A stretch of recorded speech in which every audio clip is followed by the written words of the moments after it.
Interessante que foi um doente que nos foi encaminhado para verificar a resistência medicamentosa. Ele tinha esse quadro, que era no corpo todo, e ele foi diagnosticado com hanseníase, foi tratado com sulfona, teve regressão do quadro. Quando ele suspendeu as lesões que apareceram, ele foi tratado novamente como forma falcipacilar, as lesões regrediram e depois voltaram. Aí ele foi encaminhado. Então, a gente fez o diagnóstico de granuloma anular e existem casos de granuloma anular que regridem com sulfona. Então, esse era um caso de granuloma anular. Tá? Aqui, a esclerodermia, né? Então, são lesões em placas, elas normalmente têm esse halo mais arroxeado, elas podem ser hipoestésicas, né? E a lesão, ela é atrófica e aderente aos planos profundos. Ela pode ter uma hipoestesia. Então, é um diagnóstico diferencial em casos que a gente já recebeu. Farmacodermias, né? Então, mais anamnese, teste de sensibilidade, o histológico, eles sempre nos ajudam a fazer o diagnóstico.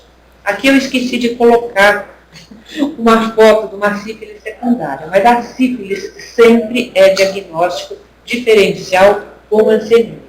Tá? Principalmente a sífilis secundária, ela é muito parecida com a forma dimorfa da hanseníase. Lembrar que também pode existir essa coinfecção. Então, os testes treponêmicos, eles são importantes, porque as sorologias dos cardiolipídicos, ela pode ser positiva na hanseníase. Então, você tem que fazer os testes treponêmicos para saber se aquele doente tem sífilis ou se ele tem hanseníase. Na hanseníase, esses testes podem ser positivos com títulos baixos, né? Então, o VDRL não pode ser positivo, então você tem que lembrar que pode existir uma coinfecção. Tá? Então, as lesões palmoplantares também elas são frequentes em algumas formas reacionais da hanseníase. Bom, eritema nodoso. Tá? Outras doenças também cursam com episódios de eritema nodoso, né? Doenças bacterianas como tuberculose, sarcoidose, mas tem uma característica diferencial. O eritema nodoso da hanseníase, ele é disseminado. Tá? Esse caso aqui era um caso de tuberculose, tá? Que veio e que tinha um PPD bastante grande, foi tratado e se curou. Né? Às vezes a gente não consegue nem saber a etiologia direito do eritema nodoso, mas o eritema nodoso da hanseníase, ele é disseminado geralmente no tegumento. Ele não fica restrito aos membros inferiores. Tá?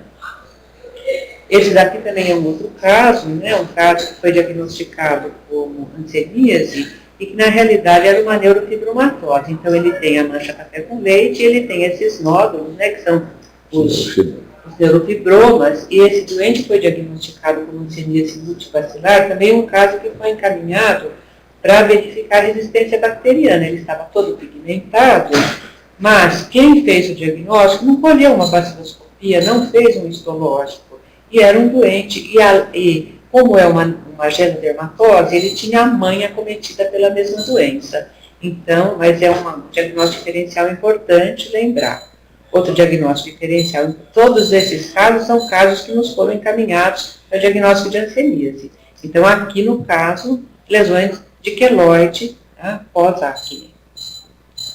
Outro caso interessante, que até parece uma forma dimorfa, né, tratamento, era um caso de uma micose fungoide, que fez uma fototerapia e ficou bem. Tá? Bom, agora vem a parte difícil da hanseníase, que é o diagnóstico diferencial das lesões neurológicas. Muitas doenças são sugestivas de hanseníase, porque tem perda de sensibilidade, déficit motor, atrofia muscular, deformidades, úlceras plantares. A hanseníase não afeta o sistema nervoso central. Então, se você tiver nistagmo, alterações populares, perda de reflexos patológicos, perda da força muscular, da sensibilidade, da função motora, você você não vai fazer diagnóstico de hanseníase. Aí você tem também que excluir trauma, né? Que o trauma é bastante frequente. Então, a gente atendeu a vários casos de trauma de caminhoneiro que anda com o cotovelo na janela do caminhão, pessoas que apoiam o braço, telefonistas que apoiavam muito o braço, o cotovelo, pós-fratura óssea, injeções locais que podem pegar nervo, mas na hanseníase, a neuropatia periférica, aí uma neurite verdadeira que tem inflamação do nervo. Então, se você fizer uma biópsia do nervo, você logo vai verificar. Tá? Bom, existem essas outras coisas todas, né, que também são diagnósticos diferenciais das formas neurais. Então, neuropatia sensorial congênita, amiloidose primária, tá? Tumores de nervos e a polineuropatia. Aqui que é mais difícil, né, porque às vezes esses casos que chegam, então a neuropatia, a polineuropatia alcoólica é muito difícil o diagnóstico, porque também o doente pode ter uma hanseníase e uma polineuropatia alcoólica, pode ter uma hanseníase e uma polineuropatia diabética, que é uma doença bastante frequente, né? Então, todos esses casos são de difícil diagnóstico. Aí a gente tem que ter auxílio de neurologistas, né, de exames mais especializados, porque realmente o diagnóstico é difícil. Tá? Paralisia dos nervos faciais, né, causadas por zóstero ou por compressão, compressão dos nervos, né, como eu já falei anteriormente, né, do nervo ulnar, mediano, e polineuropatia idiopática aguda, que é a síndrome de Guillain-Barré. Tá? Que são diagnósticos, esses não são tão difíceis. Outro diagnóstico também bastante importante, embora raro, é a siringomielia, né, que é uma doença que acaba então desenvolvendo amibiose, cavidades na medula óssea, e que é bastante parecido, mas ele tem perda de sensibilidade à dor e à temperatura, e a sensibilidade tátil está preservada. Acabou essa primeira parte. Cansativo. Eu queria saber se... muita coisa, né? Não, mas fundamental. Eu queria saber se algum dos participantes, todos entraram, conseguiram entrar, né? Todos os residentes. Eu gostaria de saber se alguém tem alguma pergunta. Um dos residentes, o Rogério, está falando, nos assistindo de Teresina, no Piauí. Ele é um residente nosso que foi para resolver uma documentação e falou, eu vou entrar. Se alguém tiver alguma pergunta, pode fazer as suas manifestações. Você pode continuar, Marli. Estão aparecendo as perguntas e eu... Tá. Então vamos lá. Agora nós vamos cuidar das reações antênicas. Cadê a minha setinha? Mas acho que agora é... Onde que é a seta? Embaixo. Está escrito desenhar, do lado do desenhar tem uma setinha. Eu não enxergo. Aí embaixo. Tá. Bom, é só para eu não usar por enquanto, você viu que eu me embanando com a setinha. Tá? Então, as reações ansênicas. Então, vamos lá. A hanseníase é uma doença infecciosa crônica, mas a partir de um determinado momento que você já deu a medicação, ela deixa de ser uma doença infecciosa para se tornar uma doença imunológica. Essa é a parte difícil da hanseníase, que a gente ainda não tem todo o conhecimento necessário. Tá? Então, são as reações ansênicas, principalmente os infectologistas que dão condição, têm que conhecer bem as reações ansênicas, porque é principalmente o que eles vão pegar no seu dia a dia, nos seus plantões. São esses episódios agudos que são as reações ansênicas.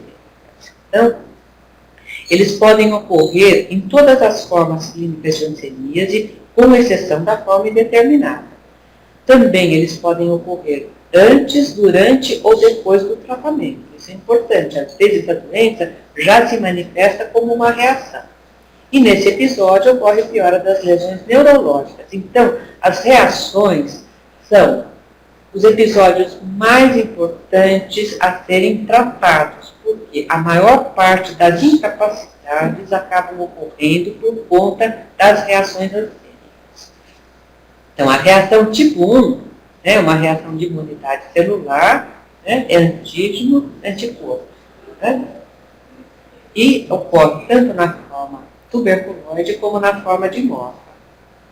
E a reação tipo 2 é uma reação de imunidade humoral, antígeno, anticorpo complemento. e forma aqueles complexos pesados que acabam, então, depositando em parede de vaso. Então, é uma vasculite. Ocorre principalmente na forma virchoviana e na dimorfa virchoviana. E a reação, então, tipo 1, como já falamos, na forma tuberculoide e na forma dimorfa. Como vocês estão vendo, então, a forma dimorfa tanto pode apresentar reações tipo 1 como reação tipo 2. A forma dimorfa é uma forma complicada e que acaba dando maior trabalho para quem cuida de hanseníase devido à dificuldade de você controlar essas reações e de fazer com que o seu doente não acabe com incapacidades em decorrência dessas reações. Bom, então a reação tipo 1. Então ela é causada por uma mudança abrupta na resposta celular do hospedeiro frente ao bacilo. Como é que você vai tratar isso daí? Você vai tratar com corticoide. Você vai tratar com corticoide sempre? Não. Você vai tratar com corticoide quando tem neurite que está acompanhando. Ou por um problema cosmético, quando essas reações ocorrem na face. Mas ela tem um curso. Se ela não estiver cursando com neurite, você não precisa dar corticoide. Quanto é que você vai dar de corticoide? Normalmente, eu tenho uma conduta mais conservadora. Eu dou de meio a 1 miligrama por quilo de peso. E verifico. Agora, a reação tipo 1 é uma reação que, quando ela é um pouco mais grave, cursa com neurite, não adianta você tentar tirar o corticoide rapidamente. Você tem que tratar, e tem vários estudos que mostram, que você tem que tratar pelo menos umas 12 semanas. E aí você consegue fazer com que esse nervo se recupere, que essa reação não volte. Outra coisa importante, então, digamos, você tem que pôr esse nervo de repouso. Esse nervo está doente. E isso é uma coisa que os médicos não fazem com frequência, orientar esse doente que ele precisa de repouso. E às vezes o doente que tem baixo nível socioeconômico, que precisa trabalhar, ele vai comprometer esse nervo e ele vai então acabar tendo alguma incapacidade porque ele não pôs esse membro acometido em repouso. Tá? Isso é importantíssimo. Então, como é que é essa reação tipo 1? Então, por exemplo, esse doente, ele estava em tratamento. Então, você verifica que aqui a lesão dele está toda pigmentada, né, pigmentada. De repente, a lesão, ela começa a ficar mais avermelhada, mais elevada. Aparece um grande número de lesões satélites, tá? Então, essa é a reação tipo 1, que pode ou não ter neurite. Aqui o mesmo doente, né, mostrando que aqui no caso, ele já estava em tratamento, tá? Ele está pigmentado por causa da clofazimina, como a gente vai ver mais tarde. Mas ele tem inúmeras lesões satélites, né? Que são lesões que aparecem rapidamente.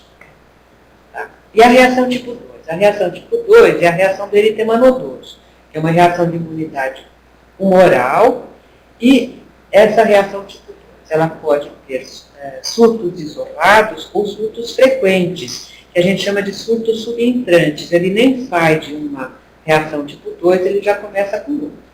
Então, é coisa que a gente nota com bastante frequência, que ela pode ser desencadeada pela própria poliquimioterapia, porque destrói rapidamente esses bacilos que estão lá quietinhos, então eles começam a apresentar antígeno, né? Infecções, isso é bastante frequente no nosso meio, principalmente infecções periodontais. Gravidez e estresse são condições que realmente podem desencadear a reação tipo 2. O tratamento de escolha é a talidomida. Tá? Então, a gente tem que ter todo aquele cuidado na prescrição da talidomida, mas é a droga de escolha. Os corticoides também devem ser utilizados quando? Quando tiver neurite, irite, iridociclite, uveíte, mão reacional, orquite e orquitidilite. Então, quando você tiver esses episódios que acompanham a reação tipo 2, você associa a talidomida com o corticoide. E mesmo depois da alta da poliquimioterapia, a reação pode demorar vários anos para regredir. Então, nas formas multibacilares, o que a gente verifica? A gente verifica que aqueles bacilos que são bacilos granulosos, né, que são pedacinhos de bacilos, eles demoram para ser eliminados. Esse clearance bacilar é bastante lento.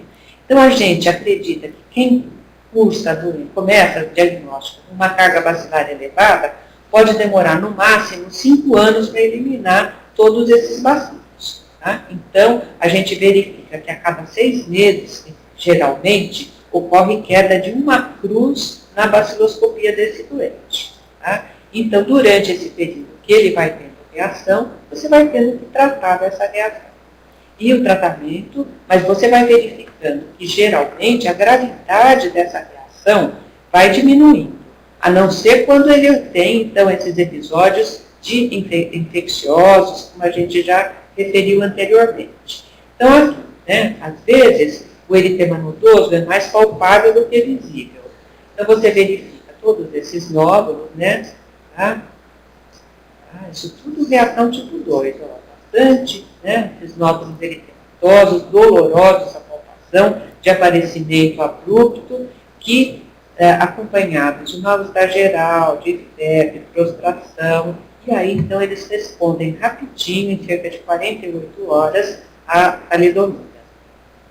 Aqui, ó, um doente também que chegou mal, a gente colocou até deitado, hidratamos, por quê? Porque com eritema nodoso, o eritema nodoso dele, aqui é para mostrar, né, que o eritema nodoso, ele não fica restrito aos membros inferiores. Tá? Bom, essa coisa de reação, existem portarias do Ministério da Saúde que tratam do tratamento dessas reações. Então, isso muda, né, de acordo com o desenvolvimento da tecnologia. Então, a última portaria que a gente tem de tratamento da reação tipo 2 é essa, que fala aquilo que eu falei para vocês. Então, a talidomida ou a prednisona. A gente não usa, né, de 1 a 1,5 miligrama. Eu, particularmente, não uso, e as pessoas que eu conheço também não usam. Doses tão elevadas de prednisona. Mas tem casos em que você precisa usar 60, 80 miligramas de prednisona. O que você tem que saber quando você está tratando uma reação tipo 2? Se esse doente não está com a doença em atividade após a alta, né? Porque se ele não melhorar, o que está aparecendo a reação tipo 2? A reação tipo 2 está aparecendo porque tem antígeno, e esse antígeno é o bacilo, que tanto pode ser bacilo granuloso, como pode ser bacilo viável. Então, se você não conseguir, né, tratar só com talidomida, você pode tratar com clofazimina, mas por períodos curtos, porque dose de 100 a 100 miligramas de clofazimina, né, por 3 meses, uma dose mais elevada, ou até 200 miligramas, 300 miligramas, pode ocorrer uma série de efeitos colaterais, como a gente vai ver depois. E outro esquema alternativo para tratamento da reação tipo 2, se você não puder usar a talidomida por algum motivo e não tiver tendo resultado, você pode usar pentoxifenina. A minha experiência pessoal, assim como de outros, né, do Dr. Promola, que a gente conversava bastante, a experiência não é boa. Alguns autores acham que a pentoxifenina demora, porque ela inibe o TNF-alfa. Então, eles acham que a pentoxifenina vai demorar muito mais para poder funcionar, mas que funciona. Minha experiência não é boa. Tá? Existem também trabalhos que mostram que a utilização de azathioprina, remédios de ciclosporina também ajudam a controlar a reação tipo 2. E eu vi também alguns trabalhos que falam sobre a utilização de biológicos. Eu acho um pouco temeroso a gente pensar na utilização de biológicos para tratamento de reação tipo 2, porque a gente sabe que os biológicos já têm alguns trabalhos mostrando que doentes com tratamento com biológicos desenvolveram hanseníase. Tá? Bom, então, como é que funciona a talidomida? A talidomida, ela é um derivado do ácido glutâmico, ela apresenta essa ação sedativa, hipnótica, é anti-inflamatória e ela modula a resposta imune. Agora, ela é teratogênica. Isso é a coisa mais importante, tá? E a gente tem que prestar bastante atenção, principalmente em mulheres. A gente prescreve a talidomida após consulta com o ginecologista e a utilização